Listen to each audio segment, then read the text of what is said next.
आज है 9 सितंबर, दिन सोमवार। खबरों के बढ़ने से पहले एक नजर सुर्खियों पर। बिहार में मतदान प्रतिशत बढ़ाने के लिए चुनाव आयोग ने करवाया सर्वे। बिहार के बेगूसराय में लग रहा रोजगार मेला। प्रदेश में होने वाले साइबर अपराध और साइबर अपराधियों को पकड़ने के लिए हो रहा ये काम। बिहार में उद्योग लगाने के लिए युवाओं को मिल रहा प्रोत्साहन। खो गया है आयुष्मान कार्ड तो ना हो परेशान, करे ये काम। ध्रुव जुरेल ने MS धोनी की बराबरी। यूपीएससी ने 85 पदों पर निकाली भर्ती, जल्द करे आवेदन। यूपीएससी ने 85 पदों पर भर्ती निकाली है। आवेदन प्रक्रिया शुरू है और आवेदन करने की अंतिम तारीख 24 सितंबर है। इच्छुक उम्मीदवार इसकी आधिकारिक वेबसाइट upsconline.nic.in पर जाकर आवेदन कर सकते हैं। इस भर्ती के लिए उम्मीदवारों की आयु सीमा 21 से 32 वर्ष के बीच में होनी चाहिए। उम्मीदवारों ने जियोलॉजिकल साइंस या जूलॉजी या फिजिक्स या केमिस्ट्री में मास्टर्स किया हो। भर्ती से संबंधित सटीक और अधिक जानकारी के लिए आप इसकी आधिकारिक वेबसाइट और अधिसूचना को जरूर देखें। प्रदेश में होने वाले साइबर अपराध और साइबर अपराधियों को पकड़ने के लिए हो रहा ये काम। बिहार के सभी साइबर थानों को एक कोर नेटवर्क से जोड़ने की बात सामने आई है। इसके लिए एक पोर्टल तैयार किया जा रहा है। ये नेटवर्क आधुनिक किस्म का है, जिसमें सभी थाने आपस में जुड़ने के साथ ही EOU के साइबर कोड सेंटर से जुड़ जाएंगे, ताकि प्रदेश में सभी साइबर अपराधियों और होने वाले साइबर अपराध पर नकेल कसी जा सके। सभी साइबर थानों का आपस में जुड़ाव होगा, जो तो समन्वय बेहतर रहेंगे और इससे अपराधियों को पकड़ने में भी आसानी होगी। इस विशेष कोड नेटवर्क सिस्टम को विकसित करके सभी थानों को जोड़ने की प्रक्रिया को CDAC संस्थान की पटना इकाई के साथ एक विशेष समझौते के तहत पूरा किया जा रहा है। बिहारी बर्थडे स्पेशल में आज हम बात करेंगे तथागत तुलसी अवतार के बारे में। एक भारतीय भौतिकी विज्ञानी है। इनका जन्म आज के ही दिन वर्ष 1987 में बिहार के पटना में हुआ था। इन्होंने महज 9 साल की उम्र में हाई स्कूल की पढ़ाई, 11 साल की उम्र में BSc की पढ़ाई और 12 साल की उम्र में पटना साइंस कॉलेज से MSc की डिग्री हासिल की। 2009 में इन्होंने 21 साल की उम्र में भारतीय विज्ञान संस्थान बेंगलोर से PhD की उपाधि प्राप्त की थी। इन्हें जर्मनी में नोबेल पुरस्कार विजेताओं के सम्मेलन में भी भाग लेने के लिए भारत सरकार के विज्ञान और प्रौद्योगिकी विभाग द्वारा चुना गया था। इन्हें टाइम पत्रिका ने भी प्रतिभाशाली एशियाई युवाओं में से एक बताया है। बिहार में मतदान प्रतिशत बढ़ाने के लिए चुनाव आयोग ने करवाया सर्वे।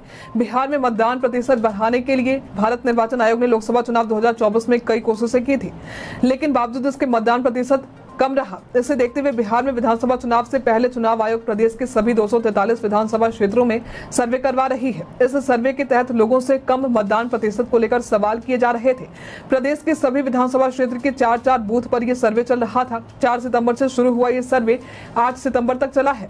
इस दौरान मतदाताओं से ये भी सलाह ली गई थी कि चुनाव की प्रक्रिया में और कैसे सुधार किया जा सके। जिन लोगों ने मतदान नहीं दिया है उनसे इसकी वजह भी पूछी जा रही थी। इसके अलावा पॉलिटिकल सिस्टम पर भरोसा है या नहीं, कि आपके प्रत्याशी अच्छे नहीं थे, ऐसे कई सवाल किए गए। इस सर्वे का उद्देश्य प्रदेश में मतदाताओं की संख्या बढ़ाने की थी। भूमि सर्वेक्षण के दौरान रैयतों को लेकर ये जरूरी बात आई सामने। बिहार में भूमि सर्वेक्षण का काम चल रहा है। राजस्व पदाधिकारियों को लगातार निर्देश दिए जा रहे हैं कि वे रैयतों से संपर्क करके उनके परेशानियों के समाधान का प्रयास करें। अब इसी बीच एक राजस्व पदाधिकारी ने कहा है कि रैयतों को अपनी जमीन का स्व घोषणा के साथ वंशावली बनाकर जमा करना है। उस घोषणा पत्र में जमीन का पूर्ण ब्यौरा देना होगा। रैयतों को परेशान होने की जरूरत नहीं है।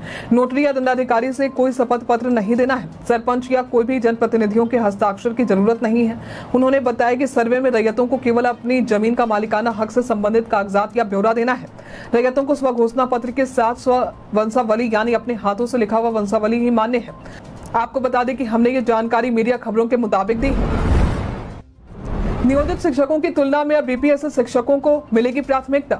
शिक्षा विभाग ने BPSC शिक्षक को प्रधानाध्यापक पद पर नियुक्ति देने के नए नियम जारी किए हैं। अब स्कूलों में प्रधानाध्यापक के रूप में नियुक्ति के लिए BPSC शिक्षकों को प्राथमिकता दी जाएगी, जबकि नियोजित शिक्षकों को इस पद से हटा दिया जाएगा। यदि स्कूल में अस्थायी प्रधानाध्यापक नहीं है तो पुराने वेतनमान वाले शिक्षक को प्रभारी प्रधानाध्यापक बनाया जाएगा, और अगर ऐसे शिक्षकों की संख्या अधिक है तो सबसे वरिष्ठ शिक्षक को यह जिम्मेदारी दी जाएगी। इस निर्णय से नियोजित शिक्षकों पर प्रभाव पड़ेगा, क्योंकि कई नियोजित शिक्षक वर्तमान में प्रभारी प्रधानाध्यापक के पद पर कार्यरत है।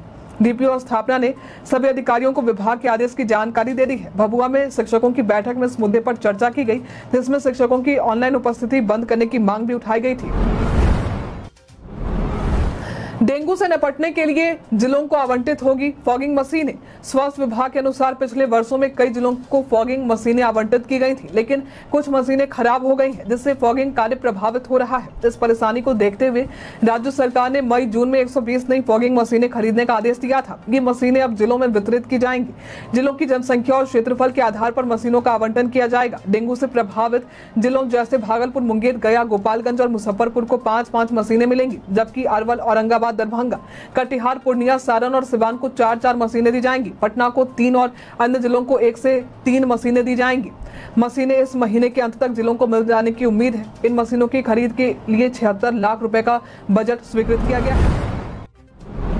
बिहार के बेगूसराय में लग रहा रोजगार मेला। 13 सितंबर को बिहार के बेगूसराय में जॉब कैंप का आयोजन हो रहा है। ये जॉब कैंप बेगूसराय के संयुक्त श्रम भवन में लगेगा। रोजगार मेले के तहत 30 लोगों को रोजगार के अवसर दिए जाएंगे। 10वीं पास युवा इसमें भाग ले सकते हैं। जॉब कैंप में भाग लेने के लिए उम्मीदवारों की आयु सीमा 18 से 45 वर्ष के बीच में होनी चाहिए। रोजगार मेला में भाग लेने के लिए जरूरी है कि आपने www.ncs.gov.in पर अपना निबंधन करवाया। सीसीटीवी कैमरा लगाते समय इन बातों का ध्यान रखना है जरूरी। सीसीटीवी कैमरा एक महत्वपूर्ण सिक्योरिटी डिवाइस है जो आपके घर, ऑफिस या किसी भी जगह की निगरानी करता है। यदि आप एक नया सीसीटीवी कैमरा खरीदने की योजना बना रहे हैं तो कुछ बातों को ध्यान में रखना जरूरी है। इसमें उच्च रेजोल्यूशन कैमरा चुने ताकि तस्वीरें और वीडियो स्पष्ट हो। वाइड एरिया कवर के लिए वाइड एंगल लेंस वाला कैमरा चुने। लगातार रिकॉर्डिंग की सुविधा वाला कैमरा खरीदें। रात की निगरानी के लिए नाइट विजन कैमरे का चयन करें जिसमें इंफ्रारेड लाइट्स होती हैं। वहीं आईपी कैमरे नेटवर्क के माध्यम से कनेक्ट होते हैं, जबकि एनालॉग कैमरे सीधे रिकॉर्डर से जुड़ते हैं। कैमरे को ऐसे स्थान पर लगाएं जिससे ज्यादा एरिया कवर हो सके। केबलिंग अंडरग्राउंड रखें और रिकॉर्डर लगाना ना भूलें। नियमित सफाई, फर्मवेयर अपडेट और रिकॉर्डिंग की जांच करते रहें। बिहार में उद्योग लगाने के लिए युवाओं को मिल रहा प्रोत्साहन। बिहार में उद्योग लगाने के लिए युवाओं को प्रोत्साहन दिया जा रहा है। इसके तहत जीएसटी की तैयारी, स्टाम्प शुल्क में छूट, बैंक लोन पर ब्याज का भुगतान, कपड़े और चमड़े के उद्योगों को विशेष सहायता, सस्ती दरों पर औद्योगिक क्षेत्रों में जमीन, बैंक से लोन लेने में सहायता, प्लग एंड प्ले सेल और कैपिटल सब्सिडी जैसी कई सहायताएं दी जा रही हैं। इससे संबंधित अधिक जानकारी के लिए आप state.bihar.gov.in/industries पर जाकर विजिट कर सकते हैं। विश्व भौतिक चिकित्सा दिवस के अवसर पर कई विशेषज्ञ डॉक्टर्स ने रखी अपनी बातें। बीते दिन पटना मेडिकल कॉलेज के अंतर्गत आने वाले Bihar college of physio occupational therapy में विश्व भौतिक चिकित्सा दिवस मनाया गया। इस कार्यक्रम में एम्स नई दिल्ली डिपार्टमेंट ऑफ न्यूरोलॉजी से वरिष्ठ भौतिक चिकित्सा डॉक्टर प्रभात रंजन को मुख्य वक्ता के रूप में आमंत्रित किया गया था। डॉक्टर प्रभात रंजन ने पैरालाइसिस को लेकर अपनी बातें रखी। इस कार्यक्रम का उद्घाटन Bihar college of professional therapy विभाग अध्यक्ष एवं नियंत्रण पदाधिकारी डीआर किशोर कुमार के द्वारा किया गया। इस कार्यक्रम के संचालन में वरिष्ठ बहुत व्यावसायिक चिकित्सा Abhay Kumar Jaiswal, doctor Ajneesh Chandra Vidyarthi, doctor Manoj Kumar, doctor Umesh Kumar, doctor Alok Priyadarshi ने अपना महत्वपूर्ण योगदान दिया। डीआर इमरान हुसैन ने इस वर्ष के विश्व भौतिक चिकित्सा दिवस के विषय को बैक पेन पर अपना व्याख्यान दिया। बिहार में तार के पेड़ों से कारोबार की रफ्तार को मिलेगी उड़ान। बिहार में तार के पेड़ों की संख्या 1.13 करोड़ से भी ज्यादा है, लेकिन इस क्षेत्र में व्यावसायिक उन्नति की कमी है। हालांकि केरल जैसे राज्यों में तार की प्रजातियों की संख्या कम होने के बावजूद वहां का व्यवसाय उन्नत है। बिहार कृषि विश्वविद्यालय ने इस स्थिति को बदलने की पहल की है। बीएयू ने भारतीय तेल तार अनुसंधान संस्थान के साथ मिलकर तार के पेड़ों पर अनुसंधान शुरू किया। ये अनुसंधान तार से बनाने वाले उत्पादों जैसे नीरा, तेल, खाद्य उत्पाद, डिटर्जेंट और सौंदर्य प्रसाधनों पर केंद्रित होगा। बीएयू ने नीरा पाउडर और पैकेजिंग का पेटेंट भी करवाया है। बिहार में कम ऊंचाई वाले तार के पेड़ों को विकसित कर किसानों को लाभ पहुंचाने की योजना है। बीएयू और आईसीआर मिलकर तार की बौनी किस्मों को विकसित करने पर काम करेंगे। बिहार के न्यायिक पदाधिकारियों को इन अस्पतालों में मिलेगी अब कैशलेस इलाज की सुविधा। बिहार के न्यायिक पदाधिकारियों को पटना हाईकोर्ट के आदेश से अब 361 अस्पतालों में कैशलेस इलाज की सुविधा मिलेगी। स्वास्थ्य विभाग ने इस अस्पतालों की सूची तैयार की है, जिनकी समीक्षा जिला स्तरीय टीम द्वारा की गई थी। हाईकोर्ट के निर्देश पर सभी जिलों के डीएम को आवश्यक सुविधाओं वाले अस्पताल की सूची तैयार करने को कहा गया था। सूची में अररिया, औरंगाबाद, बांका, बेगूसराय, भागलपुर, भोजपुर, बक्सर, दरभंगा, पूर्वी चंपारण, गया, गोपालगंज, जमुई, कैमूर, कटिहार, खगड़िया, किशनगंज, लखीसराय, मधेपुरा, मधुबनी, मुंगेर, मुजफ्फरपुर, नालंदा, नवादा, पटना, पूर्णिया, रोहतास, सहरसा, समस्तीपुर, सारण, शिवहर, सीतामढ़ी, सिवान, सुपौल, वैशाली और पश्चिम चंपारण के अस्पताल शामिल हैं। इसके अतिरिक्त न्यायिक पदाधिकारी निजी अस्पतालों में भी इलाज करवा सकते हैं और भुगतान बाद में कर सकते हैं। खो गया है है आयुष्मान कार्ड तो ना हो परेशान, करेंगे काम। यदि आपका आयुष्मान कार्ड खो जाए तो परेशान होने की कोई जरूरत नहीं है। इलाज के लिए आपको बस एक आसान प्रक्रिया पूरी करनी होगी। स्वास्थ्य जीवन का एक महत्वपूर्ण पहलू है और कभी कभी अनजाने में बीमारी या अचानक इलाज के खर्चे का सामना करना पड़ सकता है। इसलिए कई लोग हेल्थ इंश्योरेंस लेते हैं, लेकिन सभी के लिए ये संभव नहीं होता।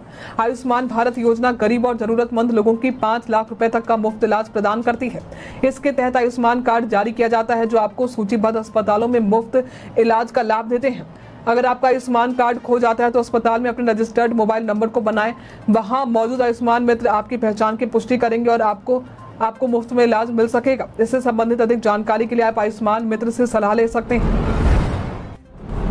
15 सितंबर से भागलपुर हावड़ा वंदे भारत एक्सप्रेस ट्रेन का हो सकता है संचालन। 15 सितंबर से भागलपुर हावड़ा वंदे भारत एक्सप्रेस ट्रेन शुरू होने की संभावना जताई जा रही है। ये ट्रेन 8 चेयर कार कोच वाली होगी।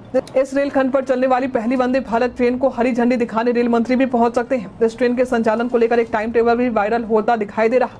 वायरल हो रहे टाइम टेबल के मुताबिक रेलवे स्टेशन के प्लेटफॉर्म नंबर 6 से वंदे भारत का परिचालन होने वाला है। मीडिया में चली खबरों के मुताबिक ये ट्रेन करीब 6 घंटे में भागलपुर हावड़ा की दूरी तय करेगी। ट्रेन का संचालन सप्ताह में 6 दिन हो